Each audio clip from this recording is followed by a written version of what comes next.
இந்த தமிழ் தமிழை பற்றி ஆட்சி மொழி அந்த முதல் உரிமை தமிழுக்கு தான் கொடுக்கணும், தமிழ் தாய்மொழி வாழ்த்துலாம் சொல்றீங்கல்ல, அது வந்து கவர்னர் விழாவில் கவர்னர் அவர் செய்யறது தான் அவர் செய்ய முடியும்.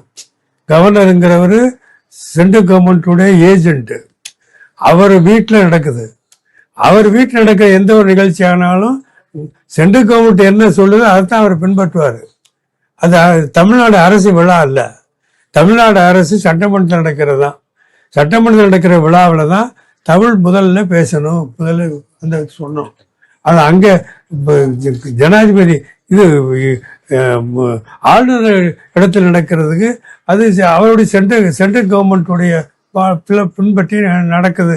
அதை வந்து நம்ம குறை சொல்ல முடியாது. அது அது கேட்காட்டி போனால் கவர்னர் மாற்றிடுவாங்க. ஏன்னா கவர்னர் சென்ட்ரல் கவர்மெண்ட்டுடைய அவர் எடுபடி, அவர் சொல்லப்படி தான் கேட்க முடியும். ஆனால் சட்டமன்றம்னு கூடும்போது அங்கே முதல் நம்ம என்ன வழக்கமாக திராவிட முன்னேற்ற கழகத்தில் அண்ணா கலைஞருடைய காலத்திலேருந்து என்ன தமிழ்நாட்டில் வழக்கமோ அதை பின்பற்று அப்படின்னு அமைச்சரே சொல்லியிருக்காரு.